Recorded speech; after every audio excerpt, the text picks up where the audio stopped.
Ragnarok, rise of chaos, and the final battle. Odin, Thor versus Fenrir and Jörmungandr. Loki versus Heimdall. Chapter 1. Fenrir breaks free. The icy winds of Fimbulwinter still lingered across the shattered lands of Midgard, carrying with them the silent whispers of prophecy. The 9 realms, though battered and scarred, were slowly awakening from the frost and despair left behind by the death of Baldur and the foretelling of Ragnarok. Yet the darkness had not ended. It only waited for the right moment to surge forth. In the shadowed halls of Asgard, Odin stood atop the highest tower, his one eye scanning the horizon. The All-Father's gaze was heavy with sorrow and anticipation. Fenrir, the monstrous wolf, spawned from Loki's treachery, had been chained with the mightiest of bindings, but no chain could hold forever what destiny had willed free. Tonight, a trembling in the air signaled the breaking of those bonds. The very ground trembled, and a low, guttural growl echoed across the realms, a sound of fury, long contained, now unleashed. Fenrir's chains snapped like threads in a storm. With a roar that shattered the silence, the wolf surged forward, his colossal jaws snapping, eyes burning with feral intelligence. Each step tore the earth beneath him, fissures spreading like veins across the frozen terrain. The creatures of the wild cowered and fled, sensing the rise of a force older and crueler than any had witnessed since the dawn of the gods. Thor, the Thunderer, stood at the edge of the sea, Mjolnir in hand, listening to the ominous rumble. He could feel the resonance of Fenrir's awakening in his bones, a vibration that matched the thunder in his heart. Odin, Fenrir is free, he muttered, his voice low but heavy with the weight of looming battle. The All-Father had warned them. The wolf's freedom was but the first step in the unraveling of the 9 realms. Yet seeing it with one's own eyes stirred an ancient fear, for Fenrir's power was unlike any foe they had faced before.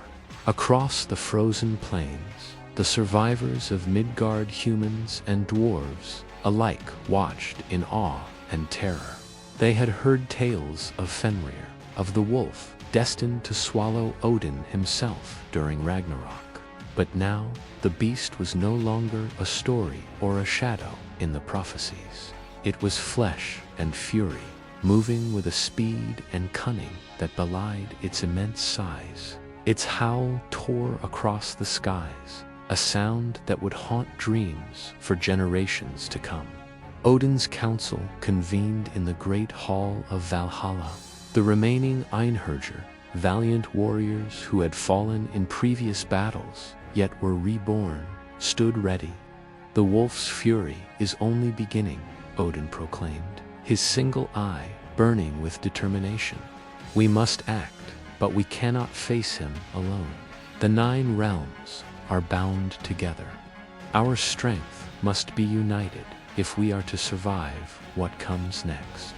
Meanwhile, Fenrir moved with terrifying intelligence, his every motion radiating both instinct and malice. He remembered the humiliation of his chains, the endless torment by gods who sought to control him. Freedom brought not only relief, but a desire for vengeance. Each village and settlement in his path fell. Forests were trampled, and mountains quaked under his immense weight. Even the air itself seemed to scream with his presence, charged with an aura of chaos that disrupted the natural order. As Fenrir's rampage spread, Thor raised Mjolnir high, summoning the fury of the storm. Lightning crackled across the skies, illuminating the beast's massive form. Yet even the thunder god could sense the magnitude of what he faced. Fenrir was not merely a creature of strength, he was a herald of the coming apocalypse, the first domino in a chain that would topple gods and mortals alike. And in the quiet corners of the 9 realms, Loki's laughter echoed faintly, carried on the winds of frost. The trickster god watched as his creation, his monstrous son, walked free, every step bringing the prophecy closer to fulfillment. Chaos, he knew, had begun to stir once more. The pieces were in motion, and the game of gods and monsters had entered its deadliest stage yet. Fenrir's eyes gleamed with anticipation, and with a final, earth-shaking roar, he lunged toward the horizon. The battle for the 9 realms had begun. Odin, Thor, and the surviving gods braced themselves. The age of chaos had risen, and nothing could stop the storm from spreading across the frozen and fractured lands. Chapter 2. Jörmungandr awakens. The oceans of Midgard had been restless ever since Fenrir broke free from his chains, yet nothing could have prepared the 9 realms for the monstrous stirrings deep beneath the waves. For centuries, Jörmungandr, the world serpent, had slumbered, coiled around the seas, its immense body hidden in the watery abyss. But the threads of prophecy were unraveling, and the serpent sensed the upheaval above its time had come. From the depths, the waters began to churn violently, tides rising unnaturally, as if the oceans themselves were alive with fear.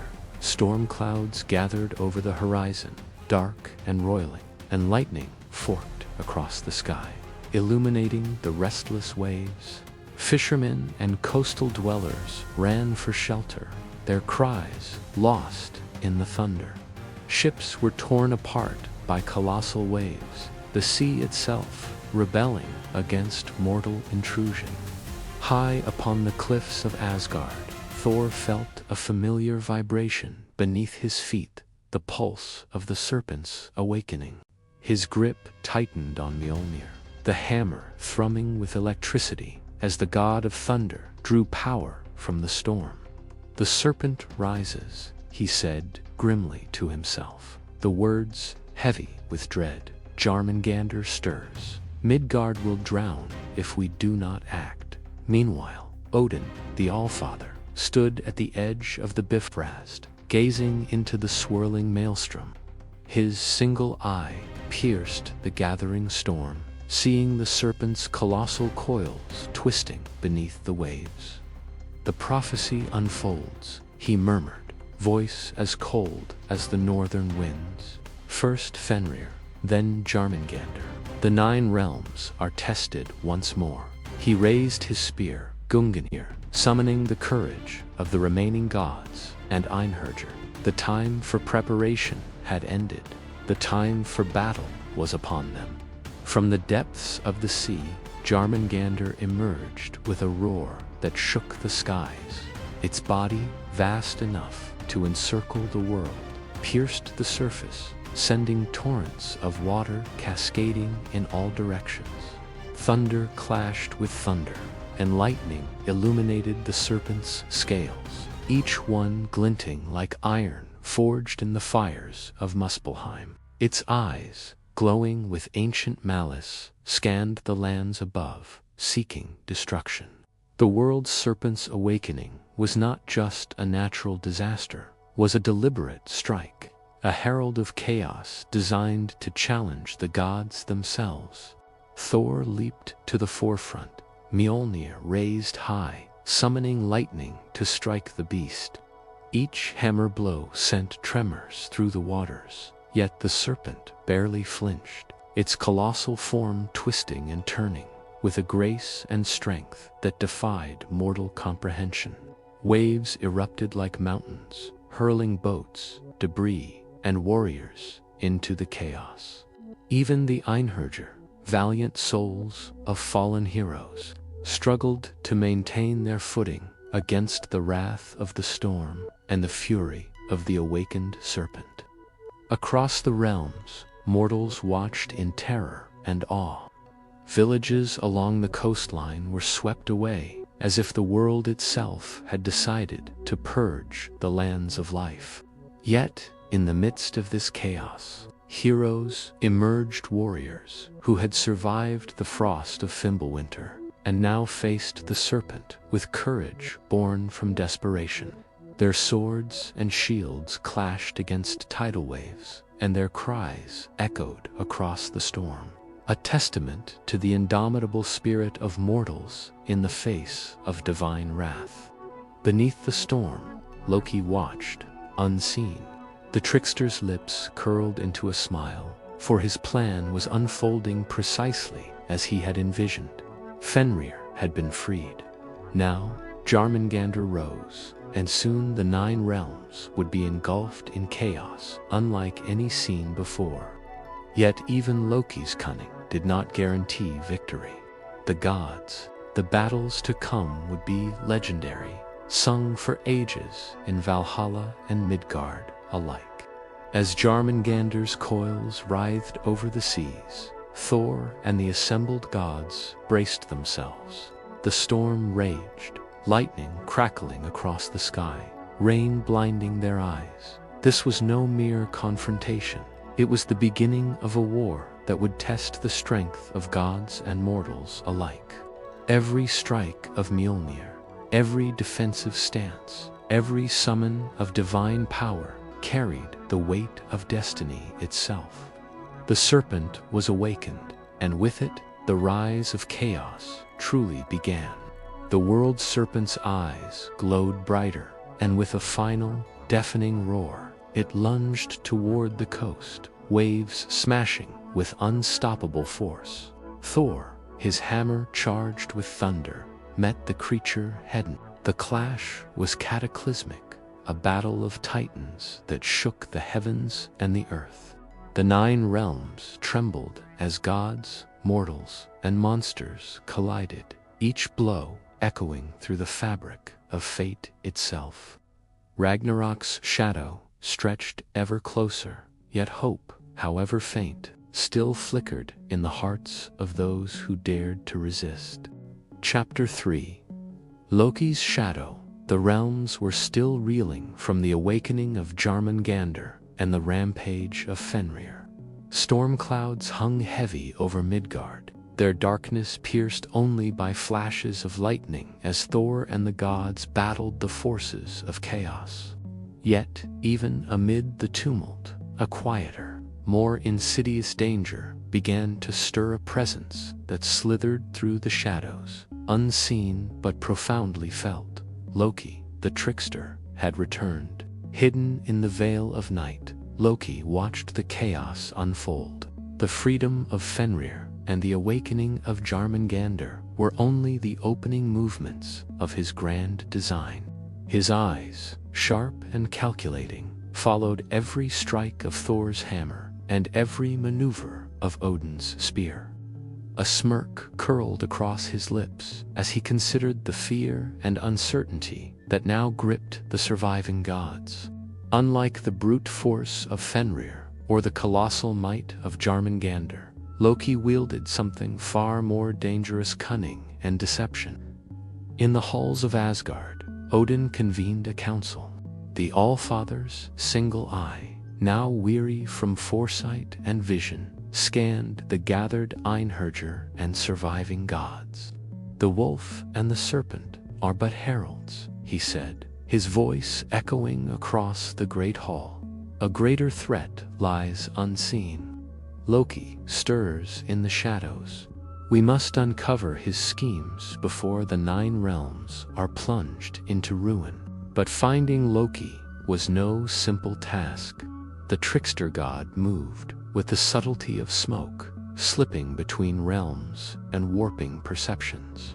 His influence spread like a shadow across the lands, sowing discord among allies, whispering lies into the ears of mortal kings, and twisting the hearts of lesser gods who still held loyalty to Asgard. Even the bravest warriors felt the weight of his malice pressing upon them, a cold, unseen hand shaping their thoughts and decisions. Meanwhile, across Midgard, signs of Loki's manipulation became apparent. Villages that had survived the initial attacks of Fenrir and Jörmungandr began to crumble, not from brute force, but from treachery and sabotage. Fires broke out mysteriously, bridges collapsed under no natural strain, and rumors spread of warriors turning against one another in sudden fits of mistrust. The shadow of the trickster touched every corner of the realms, and panic took root like a creeping frost. Thor, sensing the serpent and wolf's battles, also felt the subtle, gnawing disturbance of Loki's presence. He hurled Mjolnir in anger at the waves of Jörmungandr, lightning dancing along his arms, but the unease within him grew. This was no ordinary Fenrir's rage, and the serpent's might could be confronted directly. But the trickster's influence required vigilance, cunning, and wisdom. The god of thunder clenched his teeth, knowing that brute strength alone would not suffice. Elsewhere, Loki moved among the shadows of the shattered realms. He whispered to Fenrir, stoking the wolf's fury. He crept into the mind of Jörmungandr, urging the serpent's wrath toward destruction beyond what was natural. In the spectral light of Helheim, he whispered promises to the dead, enticing them to rise and join the chaos. His laughter, soft yet omnipresent, echoed through the dimensions, a sinister symphony of manipulation. In a secluded grove on Midgard, a young god of the new generation sensed the stirrings of the trickster. Their vision, sharp and untested, perceived the subtle shifts in energy, the distortions of reality that indicated a guiding hand at work. They reported to Odin, whose expression darkened. "The trickster's shadow is everywhere," Odin said gravely, "and with it comes trials that will test even the mightiest among us." As night deepened, the 9 realms braced for the unseen war. Fenrir's growls and Jörmungandr's roars were accompanied now by whispers in the wind, illusions that made allies doubt one another, and shadows that seemed to slither across the walls of Valhalla itself. Loki had returned not just to watch, but to shape the coming conflict in his image. The stage was set for the next act of chaos. The gods, though battered and weary, must confront this unseen threat with vigilance, wisdom, and courage. For the shadows of Loki were patient, weaving threads of deception that could ensnare even the most powerful, and the full measure of the trickster's plot had yet to reveal itself. And so, as the storm raged across Midgard and the seas churned with the might of Jörmungandr, the shadow of Loki spread silently, promising that the rise of chaos had only just begun. The gods, mortal heroes, and even the lingering spirits of the fallen must prepare. For deception is a foe far more dangerous than any claw, fang, or tidal wave. Chapter 4. Hell's Dark Gate. The air hung heavy with a chill that no fire could chase away.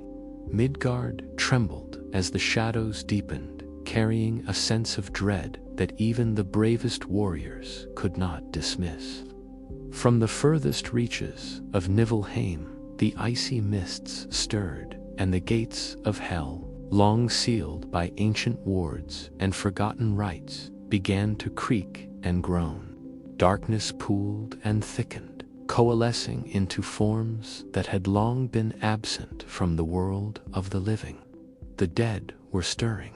Hel herself, daughter of Loki and ruler of the realm of the dead, gazed out from her throne of frost and bone. Her eyes, pale as frozen stars, glimmered with cold anticipation.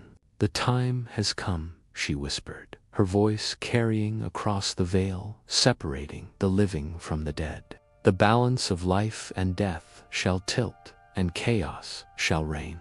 With a gesture, the gates of her icy fortress began to swing open, releasing a tide of restless spirit souls denied passage to Valhalla. Spirits filled with rage and sorrow, now given form and purpose. Across the realms, Odin felt the disturbance. His single eye narrowed, sensing the surge of necrotic power. Hell moves, he intoned, his voice low but heavy with authority. The dead do not walk lightly, and the 9 realms will feel her shadow. He summoned his council of surviving gods, the Einherjar and young gods alike, knowing that the coming threat would require every ounce of their combined might. Meanwhile, in the lands of Midgard, mortals and minor deities alike noticed the sudden darkness creeping across the skies. Shadows stretched unnaturally, twisting and shifting in ways that made the hairs on their necks stand on end. Whispers floated on the wind, unintelligible but menacing, and those who ventured too far from their homes often returned with vacant stares, haunted by visions of death and despair. From the gates of hell, the army of the dead surged forward. Each spirit was a mirror of its former life, twisted by hell's cold will into something more, a warrior, a beast, or a creeping shadow of fear itself.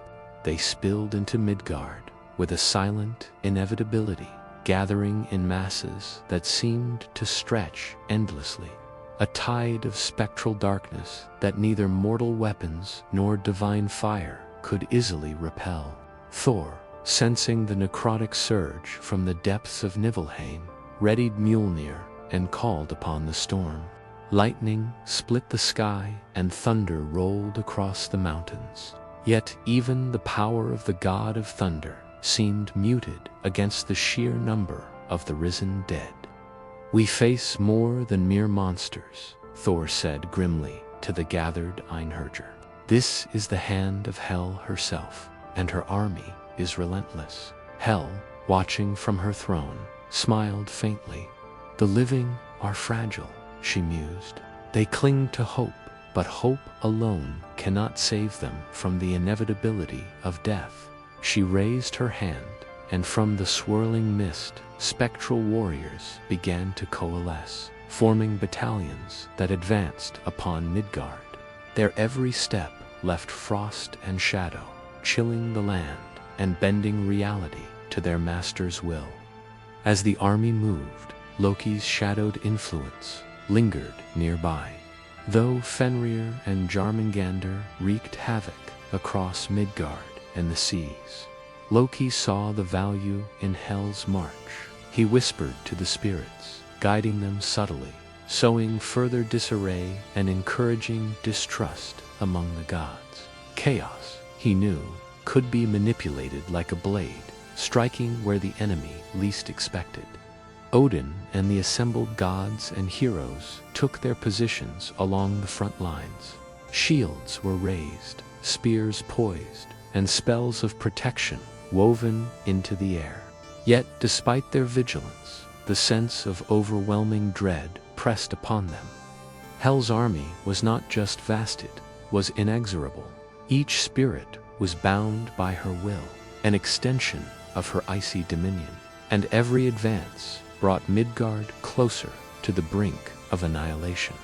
From the sky, Valkyries descended to rally the mortal armies and Einherjar alike, their swords gleaming with divine light. They struck at the vanguard of Hel's forces, scattering shadows and freezing some of the lesser spirits into shards of ice.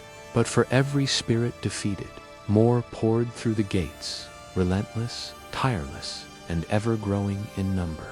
The night deepened, and the clash of life and death echoed across the 9 realms. Thunder, fire, and spectral screams intertwined into a symphony of chaos and despair. Hel's dark gate had opened fully, and with it came a challenge that would test the gods, the heroes, and the very resilience of the living. The rise of chaos was unstoppable, and yet, for those who fought, there remained a spark of defiance and unyielding hope that even in the shadow of death, courage could shine. As the first wave of Hel's army surged forward, Odin raised Gungnir high, casting his divine light across the battlefield. "Stand firm," he commanded. "We face the dead, yet the living will not falter." The 9 realms shall endure, even against the shadow of hell. And so, the battle against the tide of the dead began. A fight that would ripple through every corner of the 9 realms and mark another step toward the ultimate confrontation at Chapter 5. The Muspelheim march far to the south. Beyond the scorched deserts and molten rivers, a fire, unlike any other, began to stir. The volcanic peaks of Muspelheim quivered as if in anticipation, and the earth itself trembled with the footsteps of titans, long hidden in the furnace of the realm of fire. Surtur, the mighty lord of flames, rose from his molten throne, his great sword, the harbinger of destruction, glinting with fire that could melt stone and scorch the sky. "Rise, my children," Surtur commanded, his voice a roar that shook mountains and melted iron. From the fiery depths, the colossal warriors of Muspelheim began to march, their bodies wreathed in flame, eyes burning like molten gold. Lava streamed behind them, leaving a trail of destruction in their wake. Each step echoed like thunder, a warning to all who dared stand in their path. The fire giants were relentless, and their master's wrath was absolute. News of Surtur's march reached the gods and mortals alike. Odin, standing atop the cliffs of Asgard, saw the red glow along the horizon, a beacon of doom heralding the southern apocalypse. "Muspelheim awakens," he said gravely. "The fires of the south will consume all if we do not act. Thor, gather the warriors. This is no time for hesitation." Thor, still reeling from the confrontation with Jörmungandr, clenched Mjolnir and felt the pulse of the storm within him. Lightning danced across his arms as he prepared to meet the fire giants, knowing that their fury, combined with the chaos of Fenrir and the armies of hell, would test the 9 realms to their very limits. The world was caught between flame, frost, and fury, and the gods stood as the last barrier against total annihilation. Meanwhile, across Midgard, mortals fled in terror. Forests ignited under the giants' march, rivers boiled in their path, and the very air shimmered with heat and ash. Cities along the southern plains burned as warnings of the fire giants' approach. The screams of men and beasts alike echoed through the valleys, yet even in despair, some warriors stood firm, determined to defend their lands against the encroaching inferno. As the army advanced, the skies darkened, not with clouds, but with the ash and smoke from Muspelheim. Birds fell from the air, blinded by soot and fire, while rivers of molten rock carved new paths through the landscape. Every step of Surtur's army reshaped the land, as if the world itself were being rewritten in fire and fury. In Asgard, Odin strategized with the surviving gods and the young warriors emerging from the chaos of the previous battles. "We face 3 threats now," he said, pointing toward the south, the north, and the seas.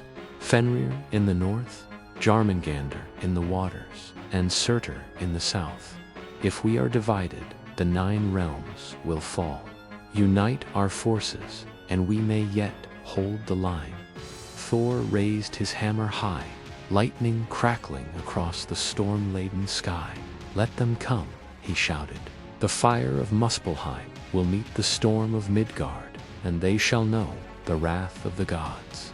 With that, he led the charge, Mjolnir blazing, calling upon the storms to battle the advancing fire.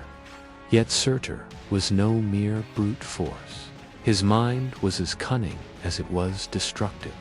He coordinated the march of his titanic warriors with precision, flanking the lands and creating walls of flame to prevent escape.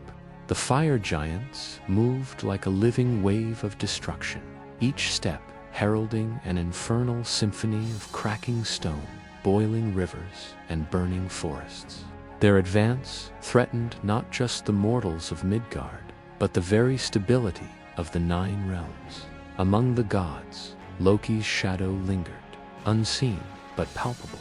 The trickster watched with amusement as fire, frost, and death converged across the realms. Fenrir tore through the north, Jörmungandr churned the seas, Hel's army surged across the land, and now Surtur's fire swept from the south. Every element of chaos was in motion, and the 9 realms were poised on the brink of total annihilation. The gods and warriors of Midgard and Asgard braced themselves. Shields and spears, divine light and mortal courage, all would be tested in the coming clash. The Muspelheim March was unstoppable, and the southern lands burned with the promise of devastation. The rise of chaos was no longer a warning, it was reality, and the battle to preserve existence had begun in earnest. And so, as the fire giants approached and the air shimmered with heat, the gods of the 9 realms readied themselves for the inevitable confrontation. Lightning met flame, courage met fury, and the very earth trembled beneath the might of immortal and giant alike. The world held its breath, waiting for the next wave in the inexorable tide of chaos. Chapter 6: The First Clash. The 9 realms trembled beneath the convergence of chaos. From the frozen north came Fenrir, massive jaws snapping, shaking mountains with each step.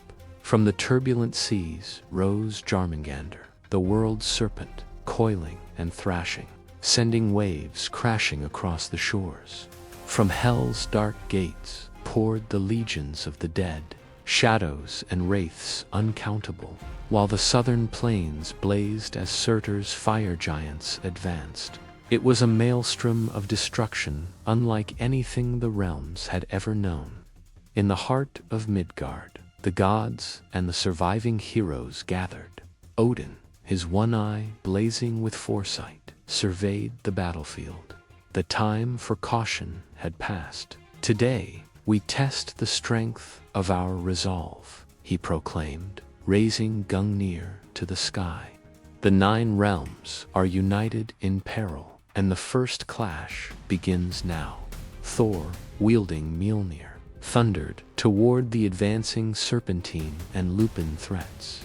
Lightning arced across the heavens, striking the waves whipped into a frenzy by Jörmungandr's tail, while the roar of Fenrir's fury shook the forests and valleys. The Einherjar, still honing their skills in the aftermath of Fimbulwinter, surged forward alongside mortal warriors, their courage a beacon against the overwhelming darkness. The clash erupted in a symphony of destruction. Fenrir lunged at the front lines, tearing through shields and armor as if they were paper. Thor met the beast head-on, Mjolnir smashing against massive fangs, sending sparks and splinters flying in all directions. The thunder god's strikes were immense, yet Fenrir's sheer force pushed back, forcing Thor to call upon every ounce of his divine might.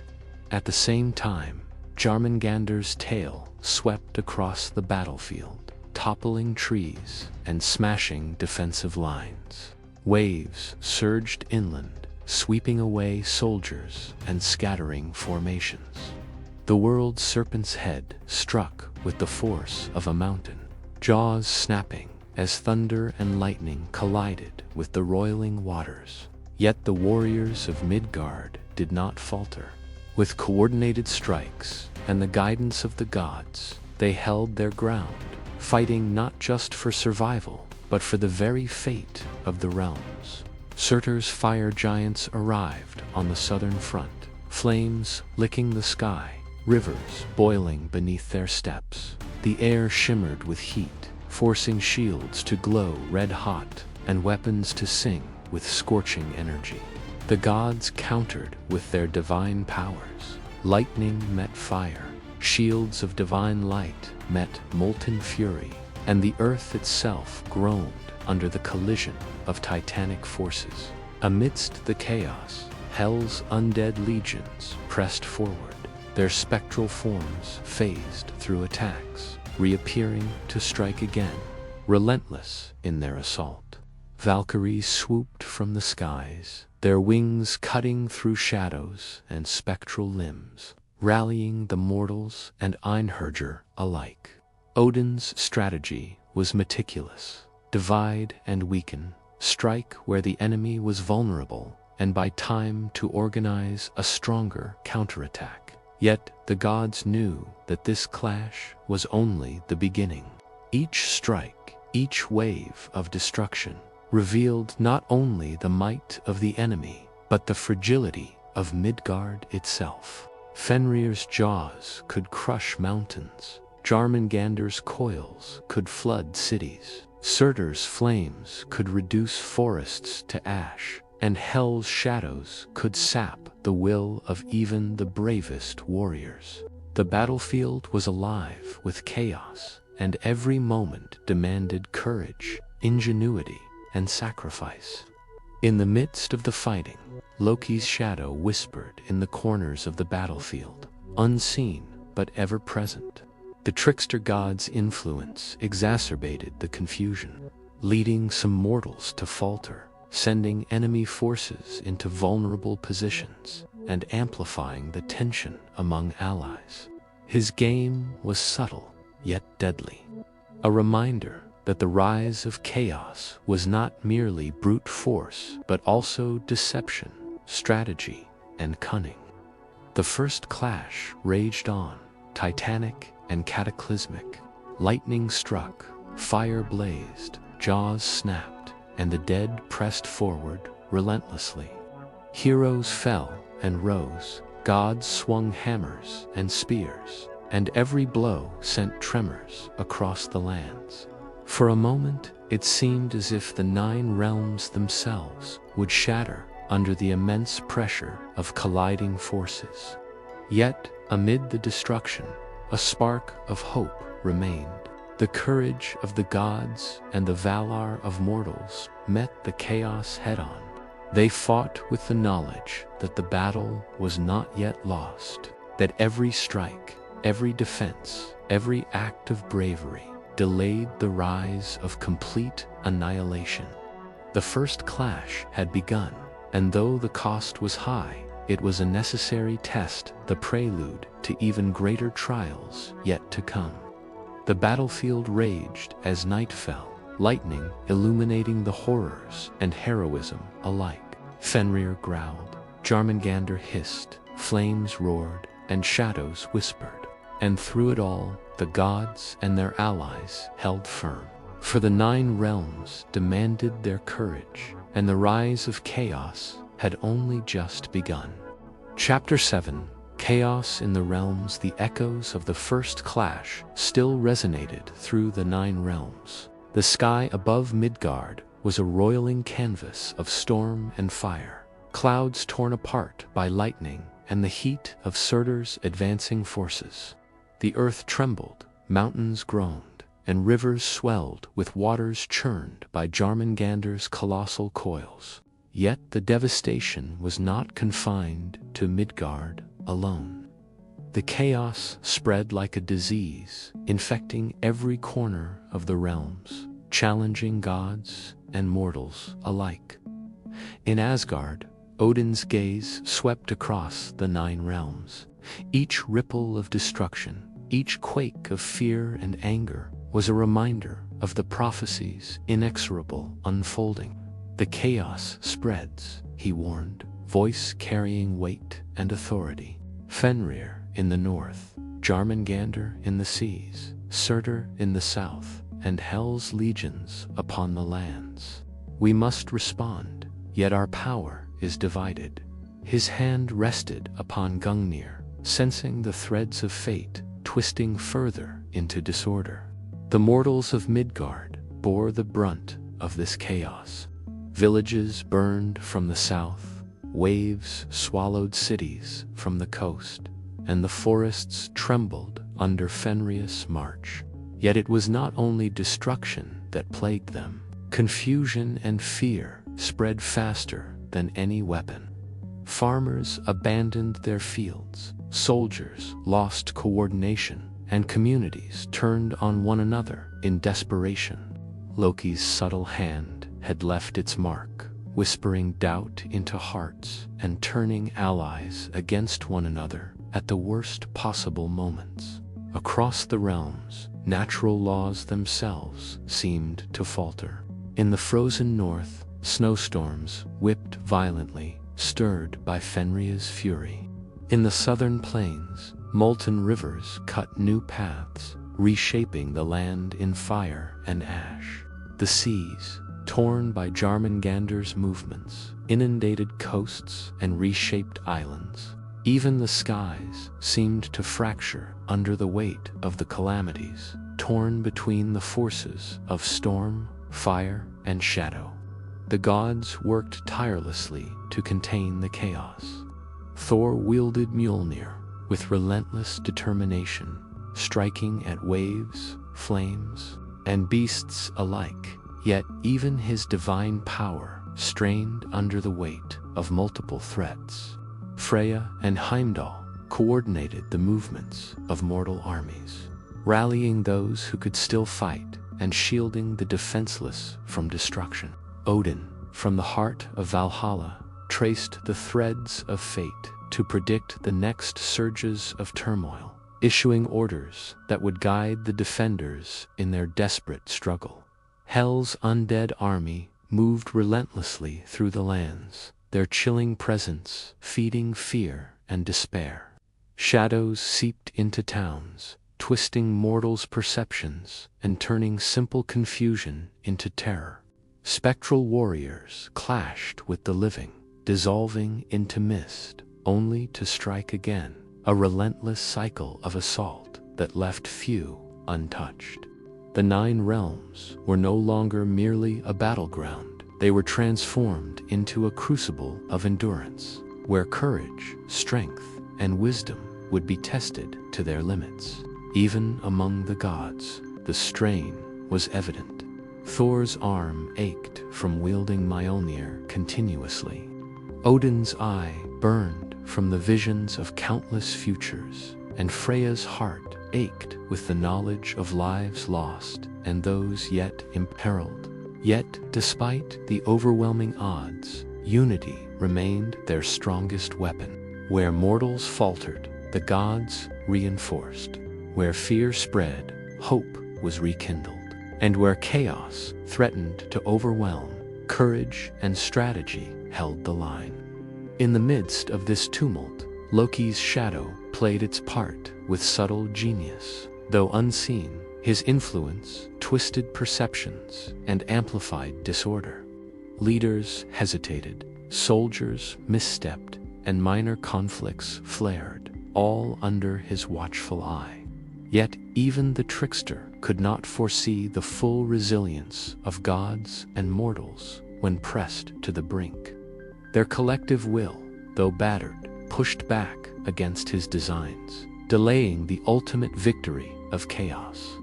By nightfall, the Nine Realms bore scars of unrelenting struggle. Fires burned in the south, forests lay shattered in the north, coasts were battered by floods, and shadows stalked the survivors. Yet amidst this devastation, pockets of resistance remained.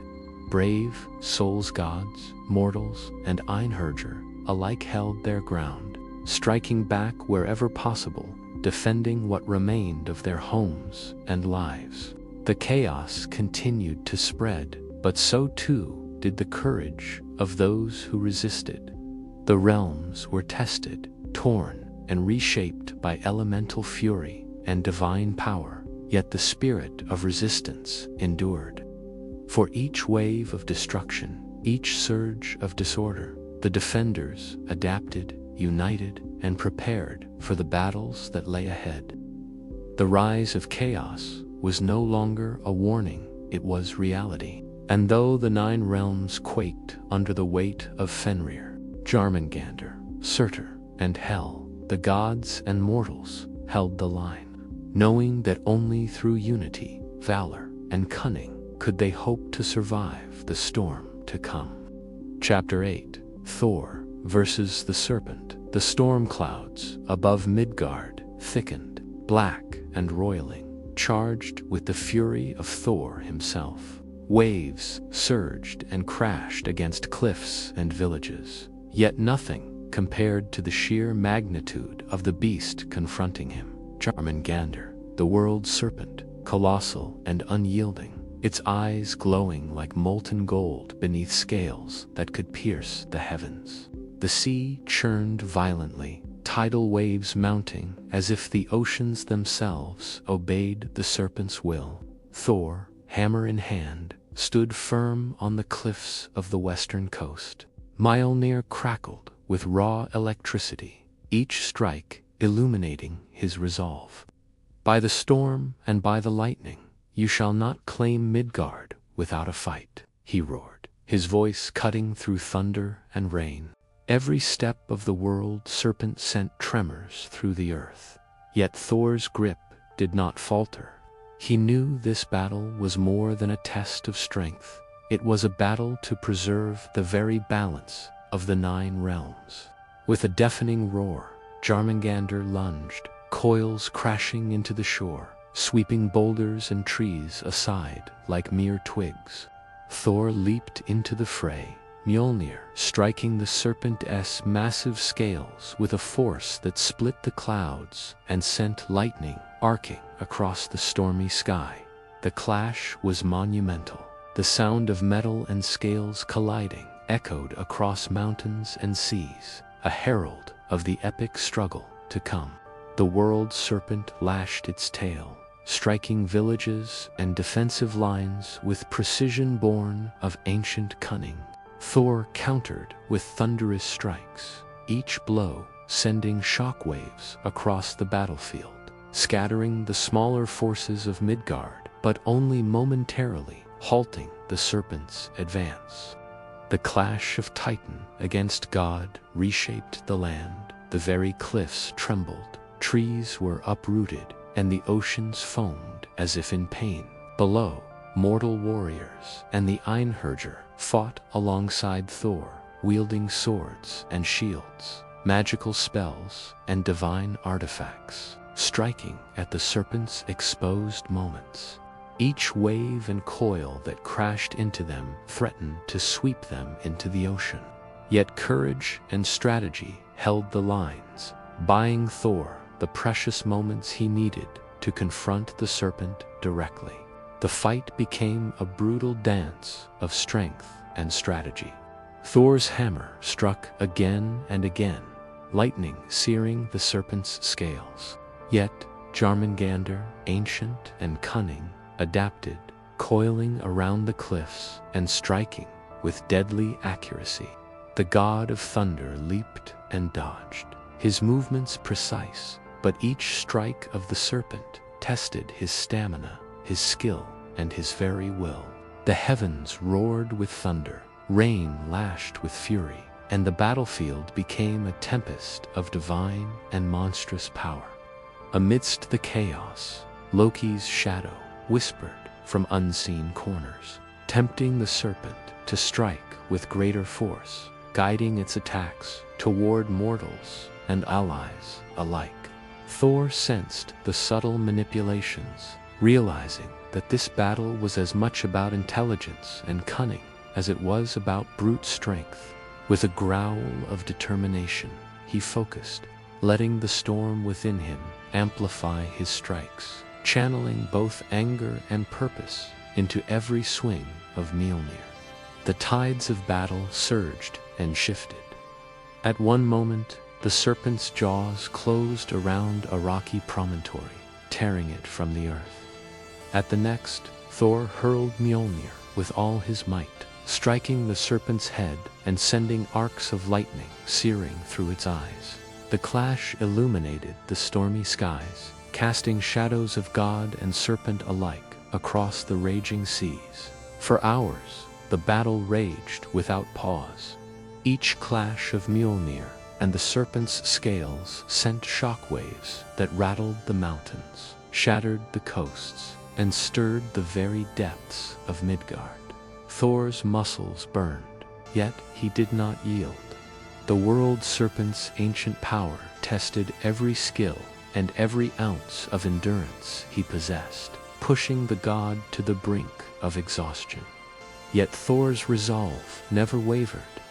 With a mighty roar, he leaped upon the serpent's head, hammer raised high, channeling every storm, every bolt of lightning, every ounce of divine fury into a single decisive strike. The impact tore through scales, flesh, and bone, shaking the heavens and sending a shockwave across the battlefield. Jörmungandr recoiled, its roar echoing across the realms, acknowledging the god's might, but signaling that the struggle was far from over. As the rain poured and lightning split the skies, Thor stood atop the fractured cliffs, Mjolnir in hand, breathing heavily but unwavering. The world serpent retreated into the turbulent sea, its wrath and power undiminished, yet forced to reconsider its assault. Thor's victory was temporary, a reprieve in the endless rise of chaos, but it was a necessary one. Odin, watching from Asgard, nodded solemnly. "Thor has held the serpent at bay," he said, voice resonating with gravitas. "But the storm of chaos is not yet spent. Fenrir still roams, Surtur marches, and Hel's shadow spreads. The battle for the 9 realms continues." And so, with the world serpent momentarily repelled, the 9 realms caught their breath, knowing that the rise of chaos had not abated but only grown more dangerous. Thor's battle was a testament to divine courage, yet it also heralded the challenges still to come, a war that would demand every god, every hero, and every mortal willing to stand against the inexorable tide of destruction. Chapter 9.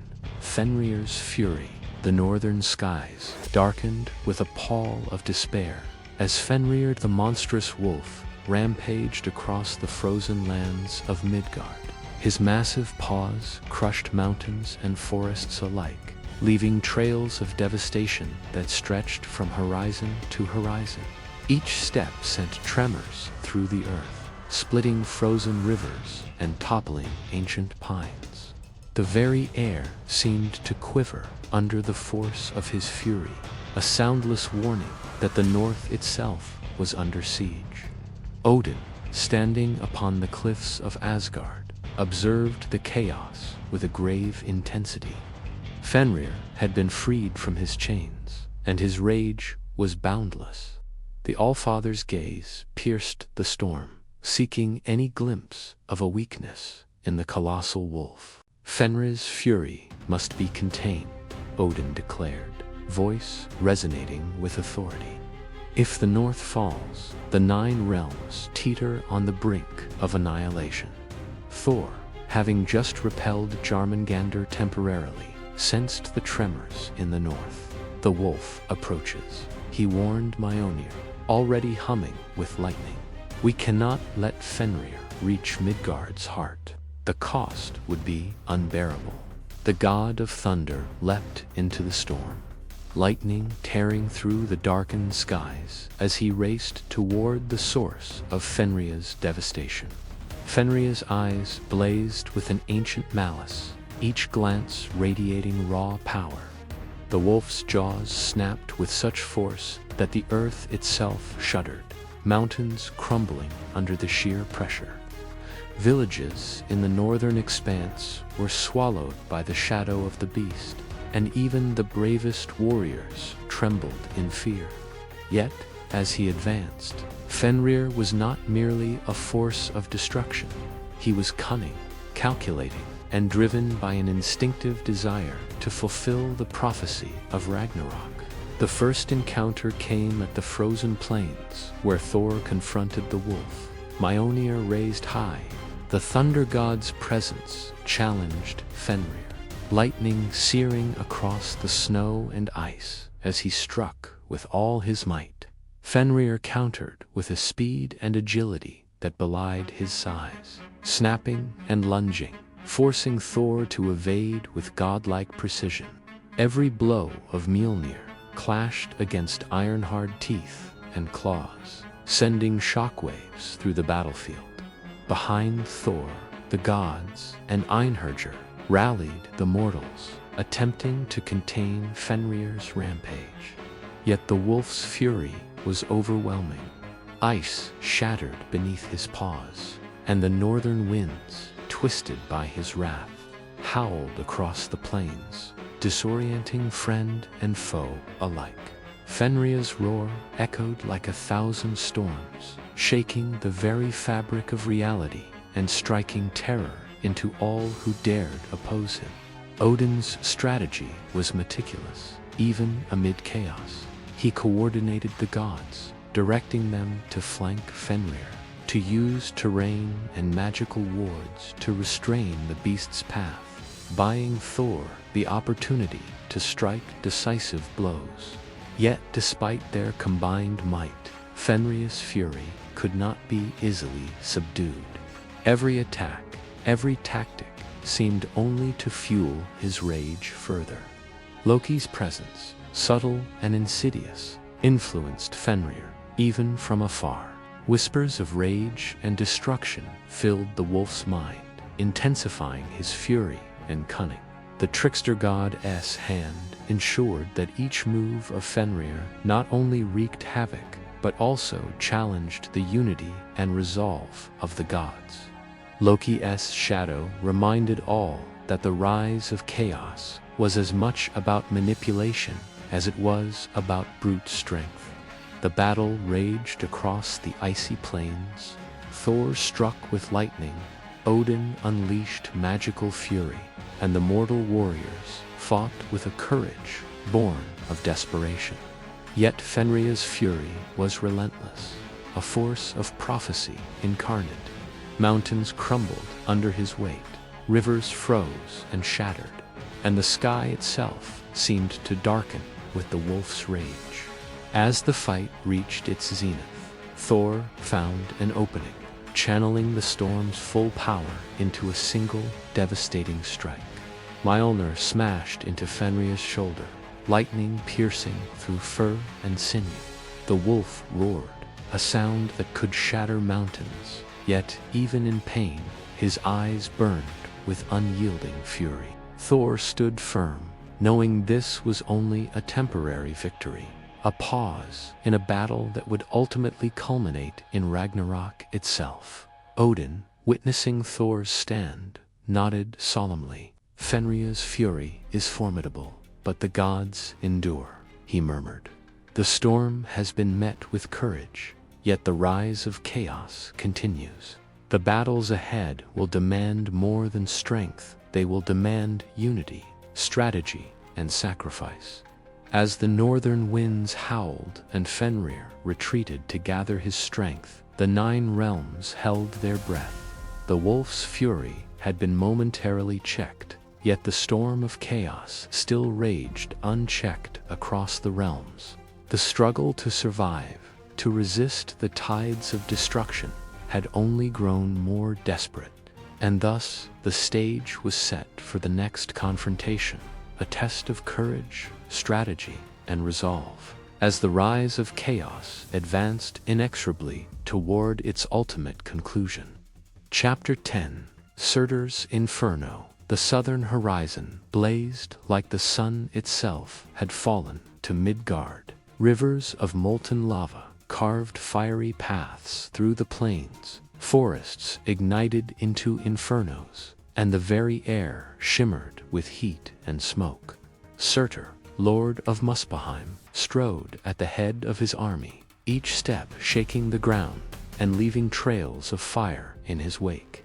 His great sword, ablaze with primordial fire, cut through the air with a hiss, promising annihilation to all who dared oppose him. The gods gathered along the southern front lines, facing a wave of destruction unlike any other. Odin raised Gungnir, the Allfather's voice ringing across the battlefield. The flames of Muspelheim will not consume the 9 realms while we still draw breath, he declared. Thor stood beside him, Mjolnir crackling with storm energy, ready to confront the fire giant directly. The clash began with a roar that shook the heavens. Surtur swung his flaming sword, cleaving mountains and scattering mortals and gods alike. Fire giants surged forward, bodies wreathed in flame, their march relentless and unstoppable. The earth cracked beneath their feet, rivers boiled, and the sky turned an angry red as the inferno advanced. Thor met Surtur at the forefront, hammer against sword. Sparks flew as Mjolnir struck the flaming blade, lightning clashing with fire in a display that set the very air ablaze. The god of thunder and the lord of fire collided with titanic force, each blow sending shockwaves that toppled trees, shattered cliffs, and ignited everything in their wake. The ground quaked under their battle, and even the distant mountains seemed to bow under the intensity of their fight. Mortals and Einherjar fought bravely behind Thor and Odin, attempting to hold lines and contain the advancing fire. Shield walls glowed red from the heat, and spells of water, frost, and protection were cast desperately, yet the flames consumed much of what they defended. Even so, their courage and tenacity allowed Thor to focus on Surtur, seeking a decisive strike that could halt the inferno. Surtur's army was not merely a force of brute strength, it was a coordinated wave of destruction. Fire giants advanced in formation, setting traps of molten rock and waves of flame. Any retreat was met with pursuit, and every strike of the giants sought to crush hope and morale. The inferno spread rapidly, consuming all in its path and threatening to engulf the realms in unending fire. Amid the chaos, Loki's shadow played its part, whispering into the minds of the defenders, encouraging hesitation and fear. Even the gods felt the subtle weight of doubt, yet their resolve held. Thor's determination, Odin's foresight, and the Einherjar's courage formed a counterbalance, allowing them to resist the overwhelming tide of destruction. The battle escalated as Surtur raised his flaming sword high, summoning a wave of fire that blotted out the sky. Thor, channeling every ounce of storm and lightning, countered with a thunderous strike from Mjolnir, splitting the wave of flame into scorching arcs. The air shimmered with heat and energy as god and giant exchanged blows that shook the southern lands to their core. As night fell, the inferno still raged. Villages lay in ash, rivers ran with molten rock, and the forests were reduced to embers. Yet Thor and Odin held their ground, the god's presence a beacon of hope against the relentless fire. The rise of chaos surged, but the courage of the 9 realms' defenders burned brighter still. In a final titanic clash, Thor struck Surtur with all his divine might, Mjolnir colliding with the flaming sword in a blinding flash of fire and lightning. The shockwave toppled giants, scattered mortals, and sent rivers of lava into turbulent motion. Surtur staggered, yet the Fire Lord's fury remained unquenched, a reminder that this battle, like all before it, was a test of endurance, courage, and divine will. Odin, surveying the aftermath, spoke solemnly. The inferno has been tempered, but the flames of chaos still burn. We have survived today, yet the rise of chaos continues, and greater trials await. Thus, Surtur's inferno raged and roared, leaving scars across the southern lands. Yet the gods and their allies endured. The battle had tested the 9 realms' strength, And though the fire could not be fully extinguished, hope persisted amidst the flames. The rise of chaos was relentless, but so too was the resolve of those who fought to protect the realms. Chapter 11. The Undying Dead. From the shadowed corners of the realms, a cold wind blew, carrying with it whispers of despair and the chill of the grave. The army of hell, the undying dead, surged once more, unstoppable and inexorable. No barrier of fire, no wall of ice, and no mortal or divine defense could halt their advance. The 9 realms shuddered beneath their relentless march, as spirits of the Forsaken rose, bound by hell's will and driven by the dark hunger of vengeance. Hell, seated upon her throne of frost and bone, watched the battle unfold. Her eyes, pale and unyielding, gleamed with anticipation. "The living cling to hope," she murmured, "but hope alone will not withstand the tide of the undying.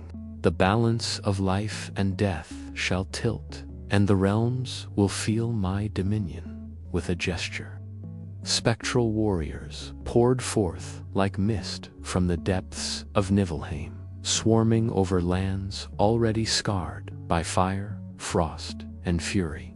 Odin sensed the shift, the rise of necrotic power spreading across Midgard and Asgard alike.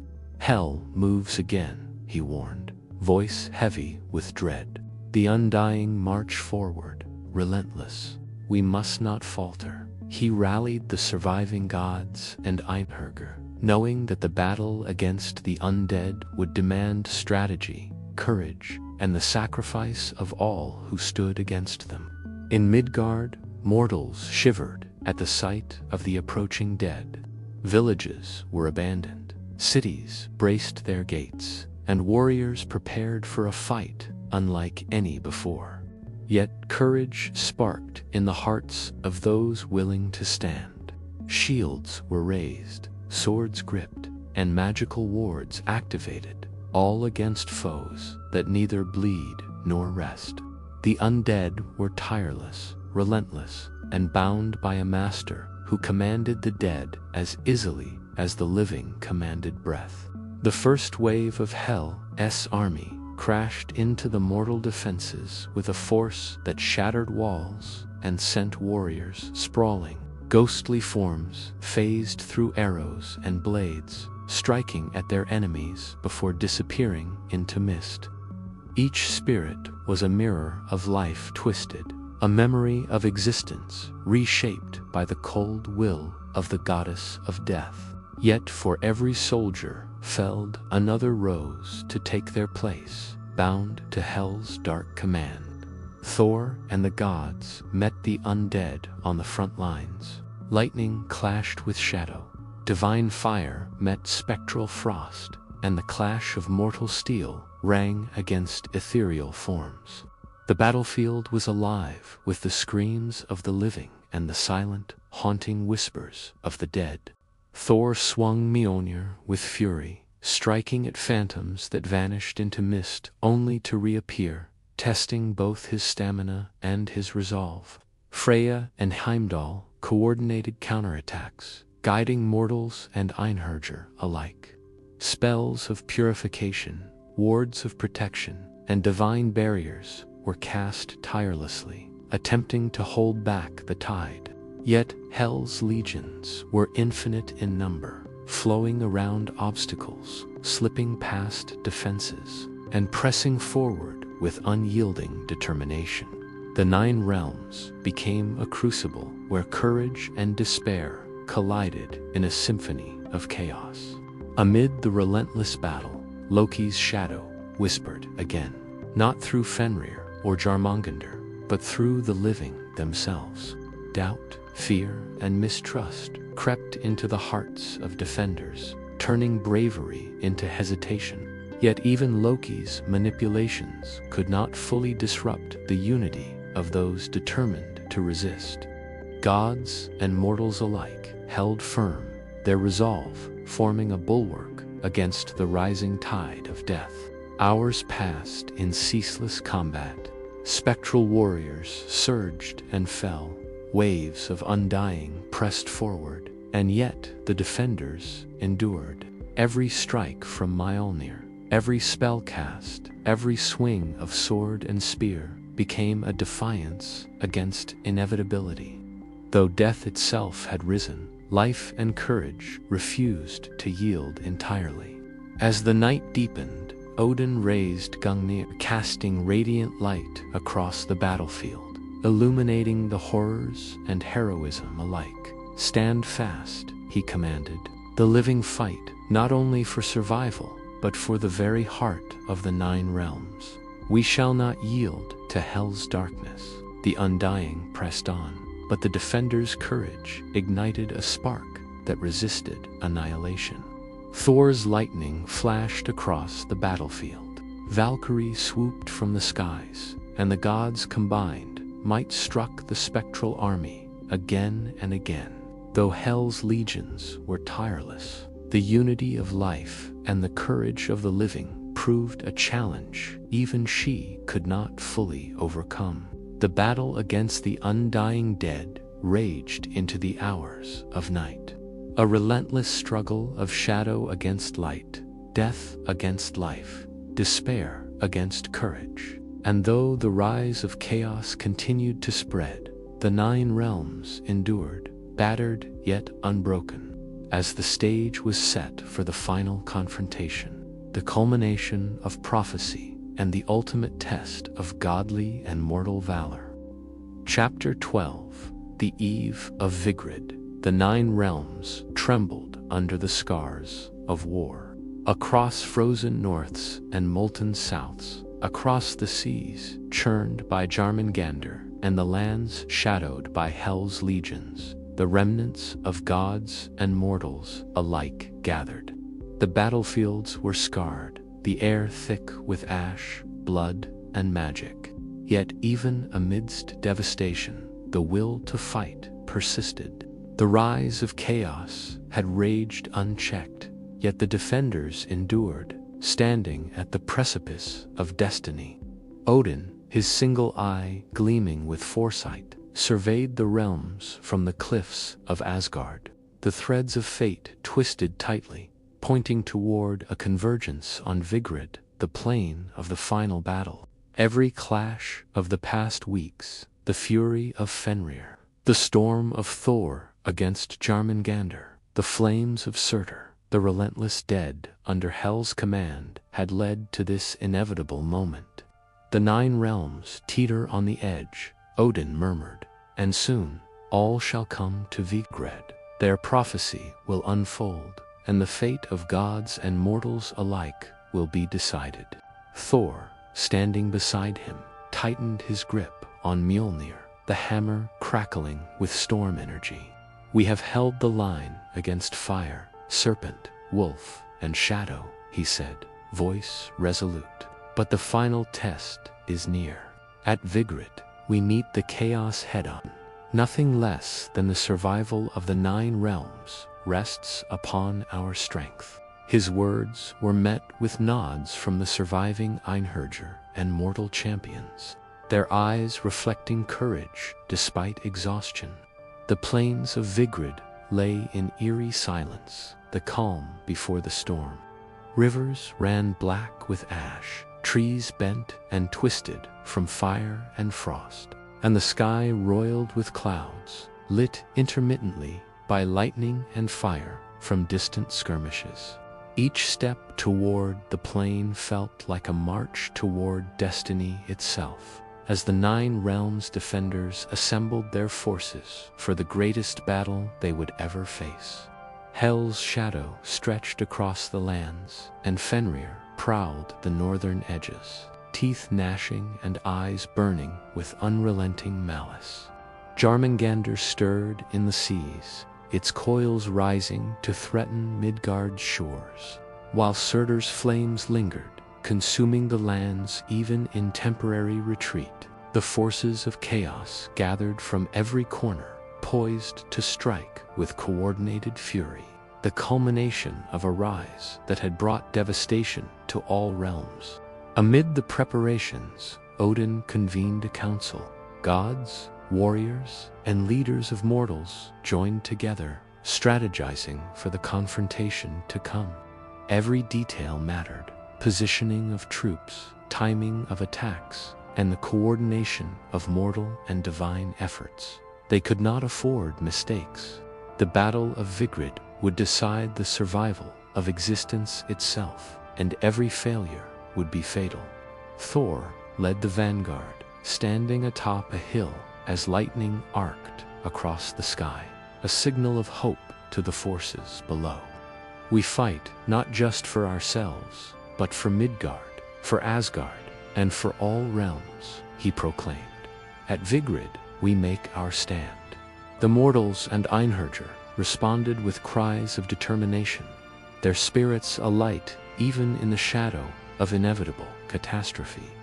The night grew heavy with portent. Winds carried the scent of ash, salt, and blood, while distant roars and cries echoed across the realms, reminding all that chaos was not yet spent. The defenders, weary yet resolute, understood that Vigrid would be a crucible unlike any before, testing their strength, courage, and unity. Every god, every mortal, every warrior had a role to play. The eve of the final battle had arrived. Loki's influence, though subtle, continued to weave threads of doubt and cunning across the battlefield. Allies questioned, enemies were emboldened, and the tension of uncertainty hung over the assembly. Yet, even amidst deception, the courage of gods and mortals alike shone through, a beacon against the encroaching darkness. As dawn approached, the first light of the sun reflected upon the scarred plains of Vigrid. Odin raised Gungnir. Thor's hammer crackled with energy, and the forces of Midgard, Asgard, and the allied realms prepared for the inevitable clash. The stage was set. Every battle, every sacrifice, every act of courage from the rise of chaos had led to this point. The eve of Vigrid marked the calm before the storm, the gathering of every force that would decide the fate of the 9 realms. And so, as night yielded to the dawn and the wind whispered across the plains, the defenders steeled themselves. Fenrir's roar, Jörmungandr's hiss, Hel's chilling whispers, and Surtur's distant flames were reminders of the chaos yet to come. Vigrid awaited the final battlefield, where gods would clash with monsters. Mortals would face the impossible, and prophecy would unfold in all its terrible grandeur. The 9 realms held their breath, for soon destiny itself would be forged in the fires of the final war. Chapter 13: Odin gathers the Einherjar. The skies over Asgard darkened with portent, storm clouds swirling and lightning slicing across the heavens. Odin, Allfather and seer of destiny, stood atop the highest spire of Valhalla, his one eye blazing with foresight. The threads of fate pulled taut, converging on the plains of Vigrid. The final confrontation was imminent, and the 9 realms held their collective breath. Every god, every mortal, and every warrior who had survived the rise of chaos would be tested beyond endurance. "Odin," Freya said, her voice cutting through the tumult, "the Einherjar await your command. They are eager, yet they must know the gravity of what lies ahead." Odin nodded solemnly, the weight of countless futures pressing upon him. "The battle to come is not merely a war," he said, voice resonant across the spires. "It is the culmination of prophecy. Fenrir, Jörmungandr, Hel, and Surtur must be met with unity, courage, and the precision of gods. The 9 realms depend upon our valor. The great hall of Valhalla, filled with the fallen heroes who had trained and waited for this moment. The Einherjar, their armor gleamed even in the shadowed light, weapons sharpened, and eyes alight with determination. Each knew that the final battle would demand not only strength but sacrifice, and yet none wavered. Odin's presence lent them courage, a beacon in the gathering storm. With a wave of Gungnir, Odin summoned the Einherjar. Rise, warriors of Valhalla, the time of preparation is over. Today we march to Vigrid. Today we confront the forces that threaten the 9 realms. Today we write the history that all generations shall remember. His words echoed through the great hall, stirring hearts and igniting a fire of resolve. The Einherjar moved with purpose, their ranks forming in disciplined precision. Behind them, mortal champions rallied, inspired by the courage of the gods and the unity of the fallen warriors. Odin's strategy was meticulous. The Einherjar would serve as the vanguard, striking where chaos sought to fracture the lines. The mortals would bolster the flanks, providing support where divine power alone could not reach. Every detail mattered, every movement calculated with foresight. Thor stood among the ranks, Mjolnir at the ready, lightning crackling and reflecting in his determined eyes. "The serpent awaits," he said, voice like thunder itself. "Fenrir prowls, Surtur's fire lingers, hell watches and waits. We cannot falter." The Einherjar responded with a thunderous cheer, their spirits unbroken by the memories of recent battles. Each remembered the chaos that had swept the realms, yet their courage was tempered by experience, sharpened like steel forged in fire. Odin turned to the mortal leaders, men and women who had proven themselves in the face of destruction. "Your bravery has carried the 9 realms through storms and infernos," he said. "Today, you join the Einherjar in facing the culmination of chaos. Stand firm, strike true. Let your courage ripple through the battlefield and inspire those who follow." The mortals saluted, understanding that destiny now rested in their hands as much as the gods. From the sky, the Valkyries soared, their wings slicing through storm and shadow alike. They brought messages of strategy, rallied the troops, and carried hope across the battlefield. Their presence reminded all that the gods' guidance would be constant, and that even amidst despair, the forces of order could still rally. Loki's influence, subtle yet pervasive, lingered in the shadows. The trickster god had sown seeds of doubt and discord throughout the rise of chaos. Yet now even his schemes faced the unity of the assembled forces. Odin's foresight and Thor's vigilance ensured that deception would not unbalance their ranks entirely. Yet vigilance remained paramount. Every soldier, every warrior, every god had to resist both the visible and the invisible threats. As the forces of Valhalla and the mortals of Midgard prepared to march, Odin raised Gungnir high. Lightning from Thor's hammer illuminated the spires, casting long shadows across the hall. "We march to Vigrid," Odin proclaimed, "to meet prophecy, to defend all that lives, to face the chaos itself.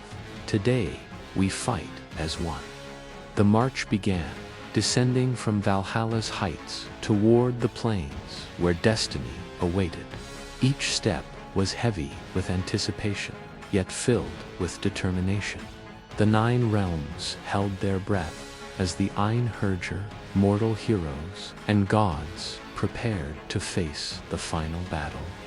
The eve of confrontation was over. The time for action had arrived. Fenrir's roar echoed from the north. Jörmungandr stirred in the seas. Surtur's flames licked the southern horizon, and Hell's shadows stretched across the lands. Every force that had wrought chaos now awaited the defenders at Vigrid. Yet Odin and the assembled forces pressed forward, unified in purpose, aware that only through courage, strategy, and unity could they hope to survive the storm that was to come? The stage was set. The 9 realms, battered but unbroken, prepared for the clash that would determine the fate of gods, mortals, and the very cosmos itself. Odin had gathered the Einherjar, and the final march toward destiny had begun. The ultimate battle loomed, and the world waited in tense anticipation for the forces of order to meet the forces of chaos on the plains of Vigrid. Chapter 14, Thor versus Jörmungandr. The plains of Vigrid stretched endlessly beneath a sky of storm and fire, a battlefield destined to witness the climax of prophecy. From the restless seas, Jörmungandr, the world serpent, emerged, its colossal coils churning the waters into monstrous waves that threatened to swallow the shores of Midgard. Its eyes glowed like molten gold, radiating an ancient malice that had long awaited this confrontation. The air trembled with the power of the serpent, and even the gods felt the weight of the moment pressing upon them. Thor stood at the edge of the shore, Mjolnir crackling with storm energy, the god of thunder, ready to meet the monster once more. "Your time ends here, serpent," he roared, voice booming over the chaos. "The 9 realms will not fall while I draw breath." Lightning danced across the clouds above, as if responding to Thor's challenge, illuminating the serpent's massive form in jagged flashes. Jörmungandr hissed, a sound that resonated like the roar of the ocean itself.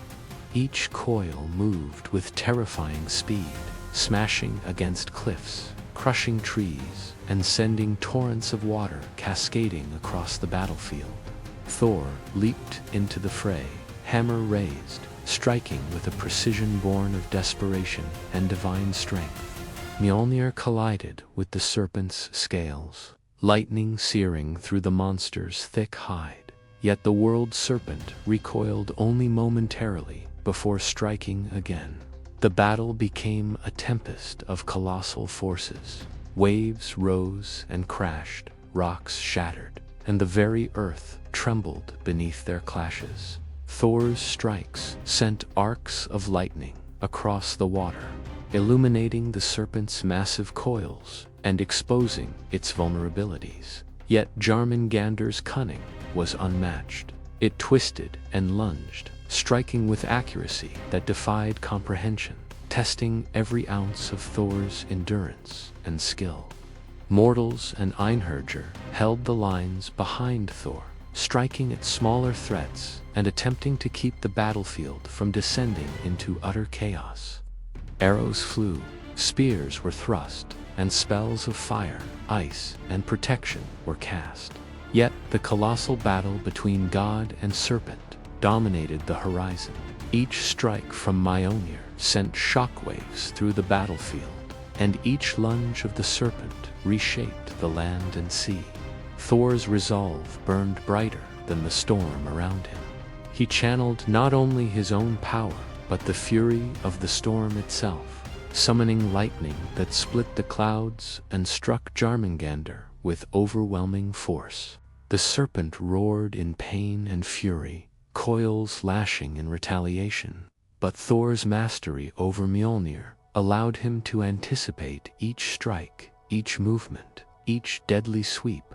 The battle was a dance of immense power and precise strategy, the very forces of nature bending to the wills of god and serpent alike. From the skies, Valkyries swooped, rallying mortals and carrying messages to the front lines, their presence bolstering courage and reinforcing order amid chaos. Odin observed from afar, Gungnir in hand, eyes glowing with foresight, calculating the flow of battle, ready to intervene if the tides threatened to overwhelm the god of thunder. The duel escalated, neither yielding. Each strike from Thor met with a retaliatory coil from Jörmungandr.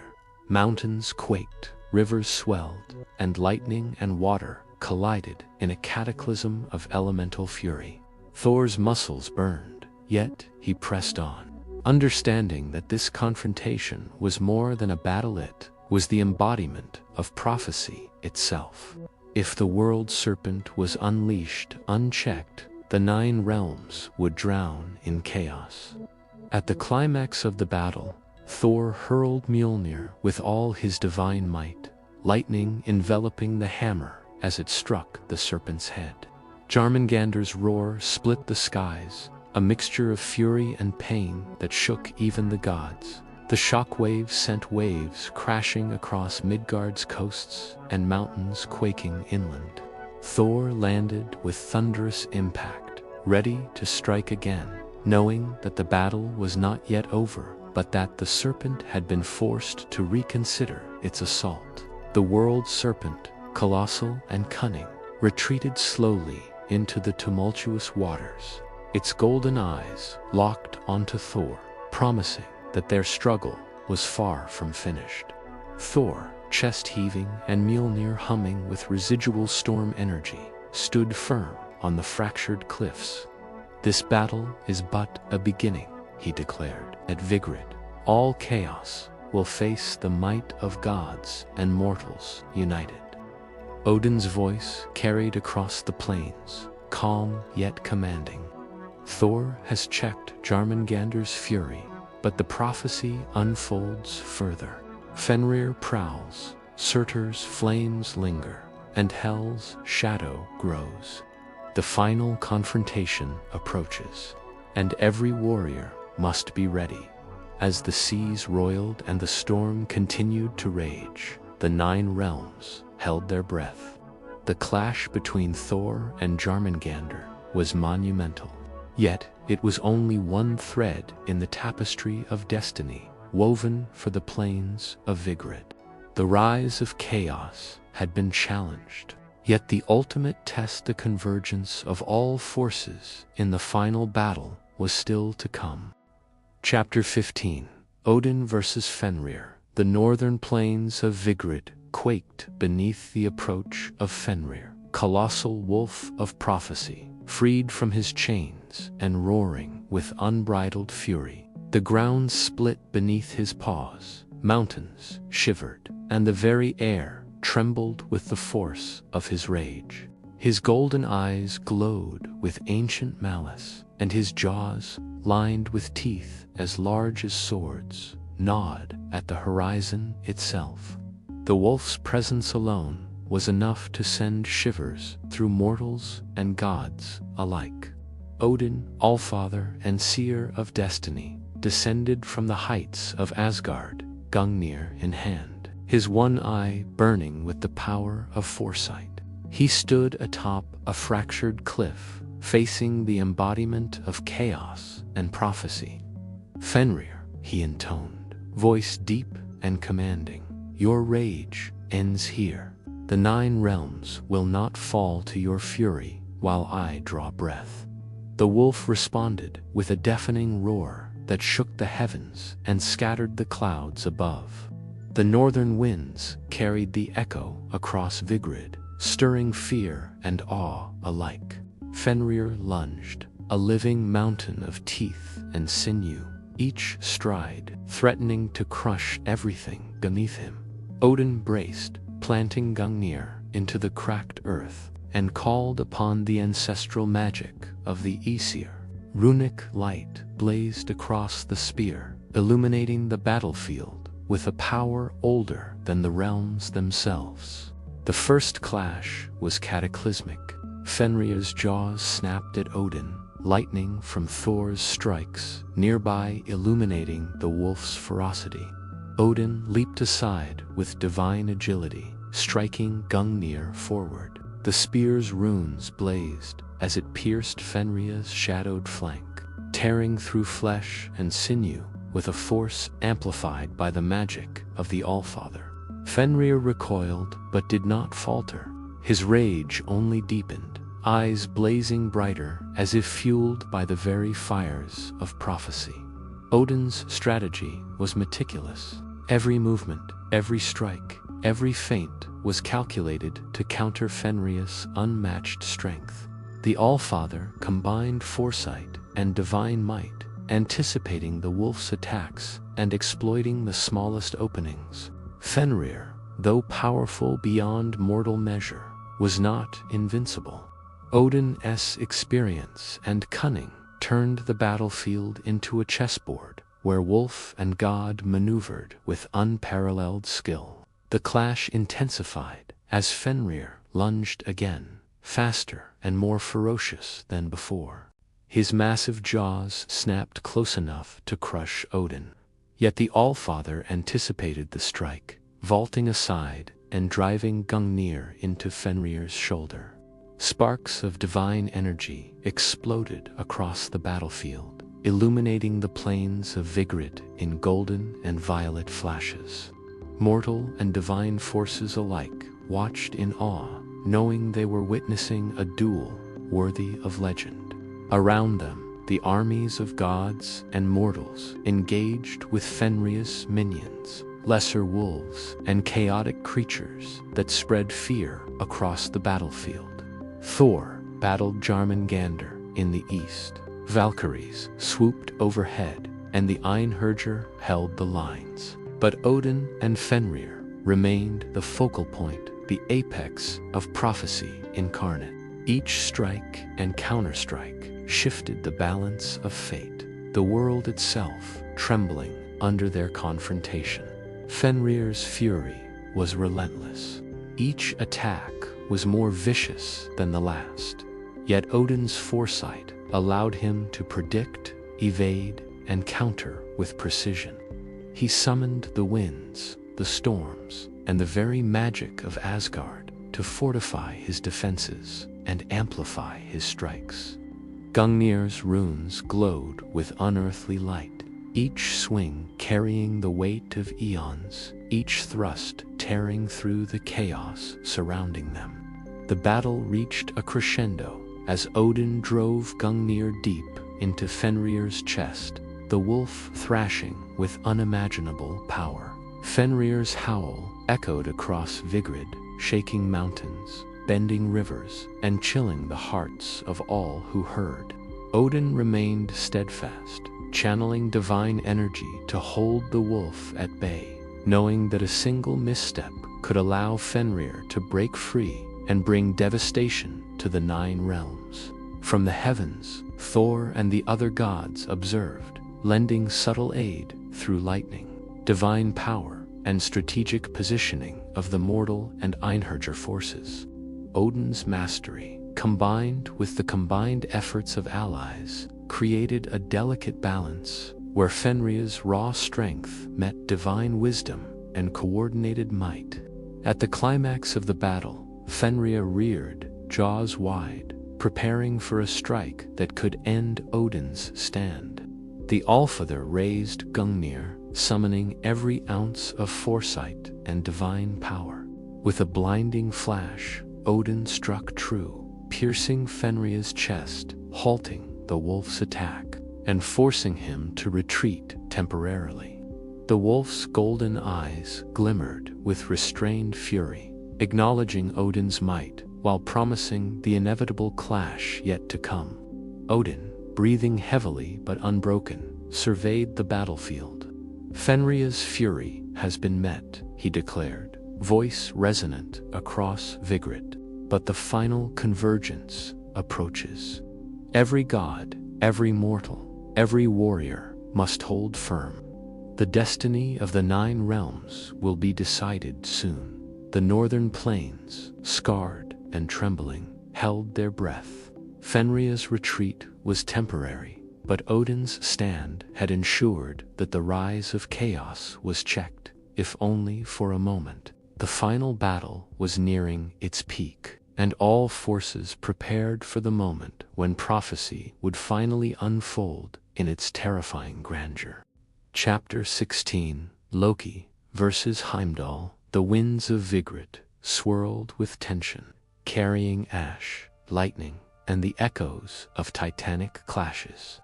Amid the chaos of battle, 2 figures moved with the precision of inevitability: Loki, the trickster god of mischief, and Heimdall, the vigilant guardian of Bifrost. Where Loki thrived in deception, shadow, and cunning, Heimdall embodied foresight, discipline, and unwavering vigilance. Fate had drawn them together on the field of Vigrid, for prophecy demanded that the balance between chaos and order be tested in its purest form.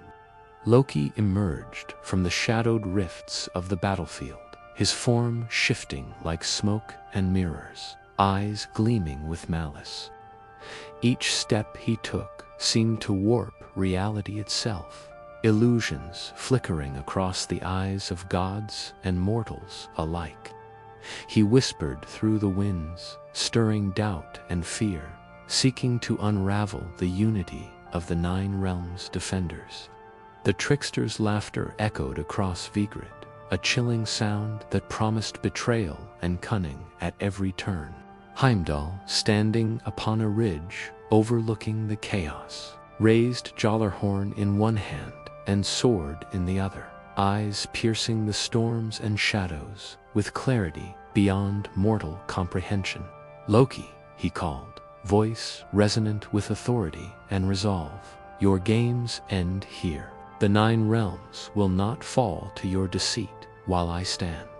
The golden light of his sight illuminated the battlefield, revealing illusions, hidden dangers, and treacherous movements, ensuring that the forces of order remained unbroken. The duel began with subtlety, Loki weaving illusions of himself, striking from shadows, and vanishing before Heimdall could respond. Every attack was a challenge, not merely of strength, but of perception, testing Heimdall's vigilance and foresight. Yet the guardian of Bifrost moved with unerring precision, countering each deception, cutting through illusions with a swing of his sword, and exposing Loki's true form with radiant clarity. As they clashed, the battlefield itself seemed to respond to their duel. Winds whipped through shattered plains, fires flickered with the pulse of magical energy, and the earth quaked with the force of their confrontation. Loki's tricks became ever more complex, summoning spectral versions of gods, warping the terrain, and calling forth shadows that sought to ensnare the living. Heimdall, however, anticipated each ploy, his every motion guided by divine foresight and unwavering discipline. The clash escalated into a spectacle of light and shadow. Loki's illusions exploded in bursts of dark magic, while Heimdall's sword radiated with the brilliance of foresight, cutting through chaos and deception alike. Mortals and Einherjar watched in awe as the two gods danced a deadly ballet, where misdirection met unyielding clarity and trickery collided with unbroken vigilance. Loki, frustrated by Heimdall's unwavering defense, intensified his assault. Spectral wolves and serpents formed from the shadows. Illusions of fire and frost erupted across the plain, and whispers of betrayal sought to turn allies against each other. Yet Heimdall remained unshaken. With every swing, he struck not only at the illusions, but at the threads of Loki's cunning, unraveling the trickster's schemes and restoring order to the battlefield around him. The duel reached its climax when Loki, concentrating all his power into a single devastating illusion, sought to engulf Heimdall in darkness, erasing him from sight and disorienting the defenders of Vigrid. Heimdall, perceiving the true nature of the attack, struck with Jallarhorn and sword in tandem, releasing a wave of light and sound that shattered the illusion and sent Loki sprawling across the plain. The trickster god hissed in frustration, realizing that even his most devious schemes had been anticipated. Yet Loki was not defeated. His laughter echoed across the battlefield, a reminder that chaos never truly dies. Heimdall, standing tall and resolute, lowered his sword and Jallarhorn, knowing that this confrontation had delayed the trickster's machinations, but had not ended them. "The 9 realms endure," he proclaimed, voice carrying over the winds. "Order prevails, though chaos lurks ever in shadow."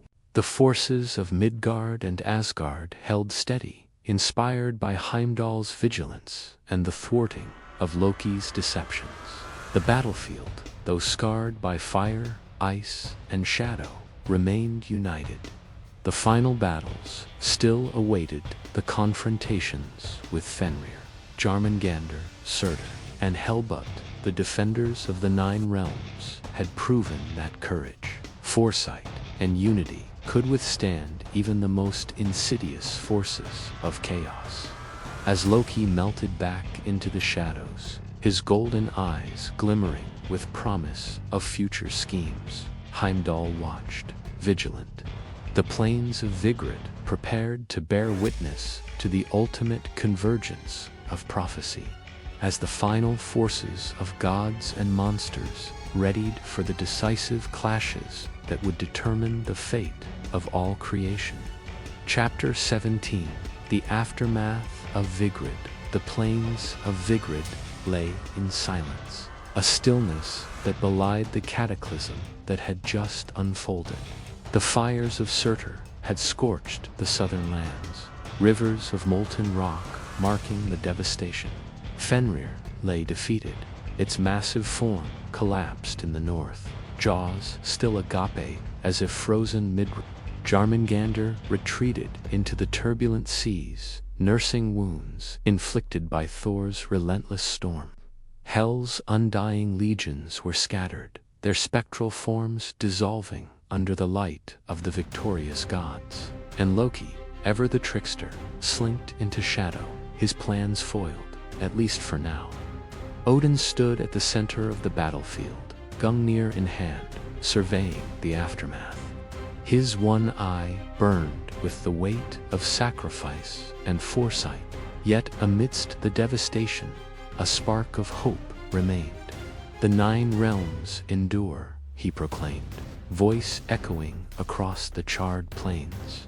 Though chaos raged and prophecy demanded its trials, the courage of gods and mortals has preserved life.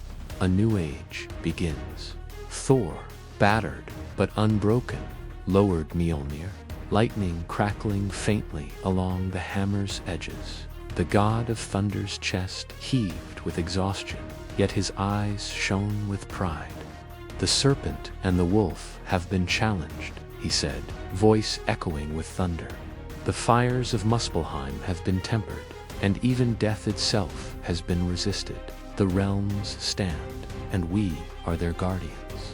Mortals and Einherjar emerged from the shadows of the battlefield, their faces marked by soot, blood, and determination. Though many had fallen, those who survived bore witness to a new era. They had fought alongside gods, witnessed feats beyond imagination, and endured horrors that would be told in sagas for generations. Their courage and unity had been pivotal in shaping the outcome of Ragnarok. Surtur's inferno had left scars, yet the flames were waning, consumed by the combined might of the gods and the resilience of the lands. Rivers ran once more, forests began to sprout anew, and the winds carried whispers of renewal.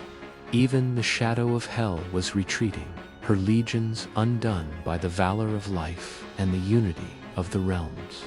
Amid the aftermath, Odin addressed the surviving gods.